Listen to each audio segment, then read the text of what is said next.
Hello everyone, welcome or welcome back to my channel. My name is Jessie and today we are going to be reacting to my 2022 Spotify Wrapped. This is my first year ever having Spotify, so this is really exciting for me. You know, I've always seen other people's Spotify Wraps. I've always been super jealous. I've just always used iTunes in the past. Like I've always just bought my songs or my albums, downloaded them to my phone. But since becoming an artist myself, I was like, no, I really just need to commit to Spotify. It's where everything's at. So before we start, make sure to subscribe if you want to see more music content. I do reaction videos and stuff like that. Make sure to ring the bell so you get notified every time that I post.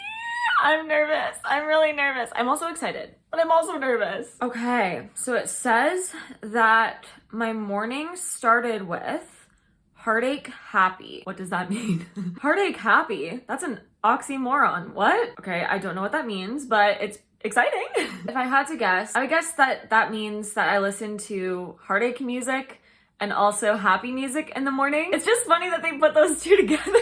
Okay, well that's my morning. Ooh, okay, it says you seized the day with tranquil heartache. Heartache again. It looks like I really like heartbreaking songs, which if you know me at all, makes complete sense. But again, it's like, how can you have tranquil heartache? I guess they just mean that I listen to tranquil songs and heartbreaking songs. Oh, okay, then it says, you embraced the night with chill calm. Finally, two words that make sense together. Apparently, I don't like listening to heartache music at night, which makes sense because it's like, I'm trying to sleep. I can't afford to like spiral down this rabbit hole right now. Chill calm. I'm trying to think of like what I listen to at night. At night, whenever I'm making like my evening snack, I always have a snack like in the evening or a full-on meal, usually a full-on meal. I just like put my AirPods in and listen to the Midnight's album while I make it and just like dance around and have fun and cook. So I'm wondering if Chill Calm would be the Midnight's album because that's like mostly what I listen to in the evening. I don't know. Okay, it says in 2022, your total playtime was 1,756 minutes. That's more than 25% of other listeners in Canada. Yeah, that's really not a lot. I got Spotify this year, but I only got it in the summer. So I have been listening to a bunch more music, but just from iTunes. So next year, I'm definitely going to like focus on Spotify because I really want to make sure I get like accurate numbers. But I definitely listen to way more music than this, but that's not the fault of Spotify. That's the fault of my own. Okay. This is so embarrassing. Your top song was The Darkest Hour by Jessie Adams. For those who don't know, that's me. Okay, listen. That was my debut single, okay? When you come out with your first single, you are so excited that your song is on Spotify. Like you're just like, oh, that's my song. You can't stop looking at it. You can't stop listening to it. You're just gonna like obsessively listen to your song on Spotify because you can and you've never been able to do that before and it's been a dream of yours for so long. It's still kind of embarrassing though. It says you played it 40 times.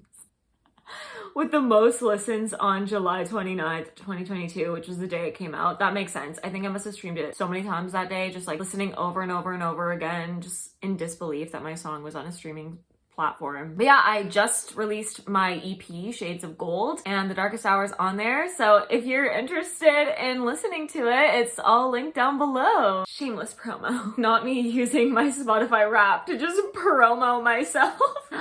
Your top artist this year was Taylor Swift. Not surprising. Okay, it says you spent 249 minutes together. You were in the top 13. You were in the top 13% of Taylor's listeners this year. Okay, listen.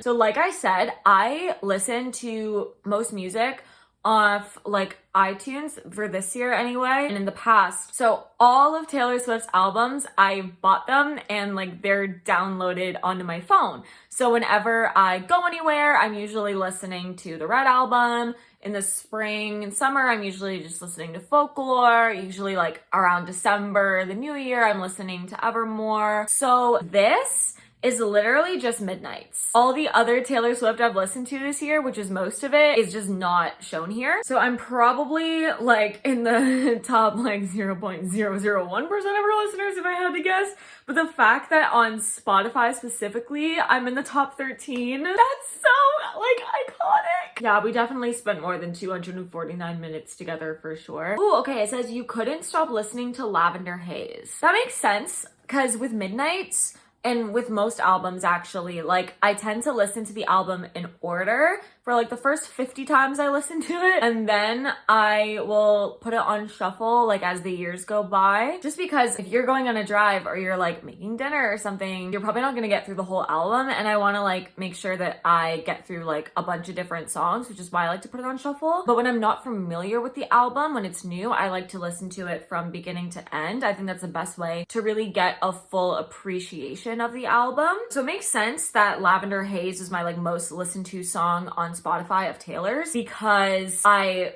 always listen to the album in order. So I would start with Lavender Haze every time, but it's not an indication of my favorite song off Midnights by any means. That would have to be would've, should've, could've. But because I always start at the beginning, Lavender Haze, you know, makes sense. Ooh, okay, your top artists. Again, embarrassing. Okay, number 1, Taylor Swift. Makes sense. Okay, the fact that Taylor Swift is still my top artist, even though I listen to like 95% of her music off iTunes, like that's kind of a flex. I'm not gonna lie, I'm very proud of myself. My number 2 artist is me. Oh my god. Okay, if you had an EP out on Spotify, don't lie, you would listen to it on Spotify too. No matter how I try to spin this, it's still embarrassing. What can I say? Okay, interesting. So number 3 is Madison Beer. That makes sense. Here's the thing, again, whenever I really love a project, I will buy it. So like this year, I loved Emails I Can't Send by Sabrina Carpenter. So I downloaded it and I listened to it like a billion times on my phone, but not on Spotify. So like Sabrina Carpenter, you know, should be up here, but because I didn't listen to her on Spotify, she's not. Madison Beer makes a lot of sense because her song Dangerous, I listened to that song so many times. I fell in love with it. That song became my personality for like an entire month. It just, for some reason, reminds me of like a grown-up like princess fairy tale. It feels like Beauty and the Beast or something, and I just love it. Ooh, okay. This is actually really like adorable and cute and exciting because number 4 is Andy Mechanic. Andy Mechanic is an indie artist. They followed me on TikTok and then I followed them back. And then on their TikTok, they were like, oh my gosh, like my song got onto a Spotify editorial playlist, which like, if you don't know, for an artist, that's huge. Like to get on an editorial playlist is like such a huge goal. And I was like, that's so amazing. So I checked out the song. It's called Wreck a Friend. So it's MMM ... space in brackets Wreck a Friend, I think. I will link it down below. But I instantly fell in love with that song and I listened to it so much. And then I also listened to her new song, Call It Even.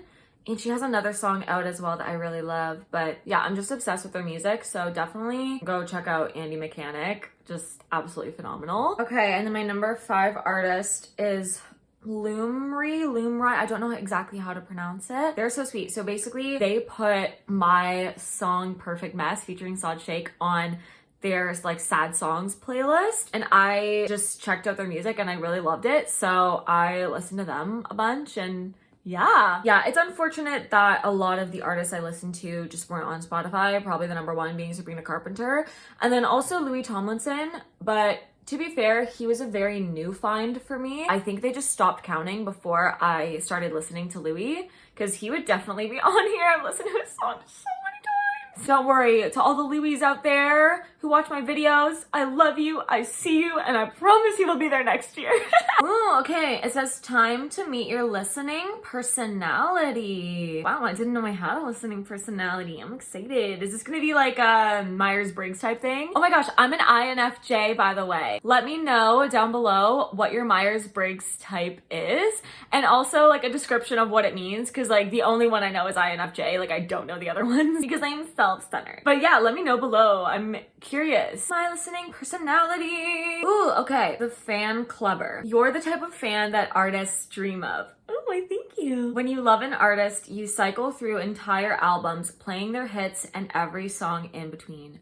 That's so true. I definitely am. I'm very like into albums as opposed to just songs. So that makes sense, actually. That makes a lot of sense. Yeah, and I do tend to like have my specific artists that I like to listen to, and I don't branch out as much as I should. But with my channel, that is changing. I am going to be branching out a lot more as more and more artists release albums or projects this year. I'm definitely going to be checking them out. So I'm excited to like get into that and like hopefully find some new favorites, because that's what happened with Louis Tomlinson. Like I was just like, oh, like he put out a new album. I know like a lot of people like his music, like maybe I'll just check it out. And then I fell in love. So I'm excited to hopefully have that experience with some other artists as well. They literally did do this similar to a Myers-Briggs thing. They have like 4 letters. Mine is FNVC, familiarity, newness, variety, commonality. Oh, okay, here's my little summary page. So my top artists are Taylor Swift, Jesse Adams, Madison Beer, Andy Mechanic, and Lumri. I still don't know how to pronounce it. I'm so sorry. Top songs: The Darkest Hour, Perfect Mess, which is also my song. Then I Do, which is also my song. Oh my god. Dangerous, Madison Beer. And then, oh, Settle for Less by my friend, Abdul Ajaz. Oh my gosh, such a good song. I'm gonna list his song down below as well. I absolutely love Settle for Less. It's such a cute, sweet love song. It reminds me a little bit of You Belong With Me by Taylor Swift. Yeah, I definitely love that one. So it makes sense that it's in my top songs. I did stream it a lot. Okay, that was my Spotify Wrapped, everyone. Thank you so much for watching this video. Please let me know below what your Spotify Wrapped was. Let me know at least like your top artists and your top songs. I'm really curious to know. I'm like really excited to see your listening tastes and stuff like that. Thank you all so much for watching. Don't forget to subscribe and ring the bell so that you get notified every time that I post. Give this video a like if you liked it. Give this video a like if you hated it. And I will see you next time. Oh, and check out my music. That'd be really cool if you could check out my music. It's linked down below. Thank you so much. Bye! Really wish I hadn't bought all those like 50 million albums, since I'm just gonna use Spotify anyway.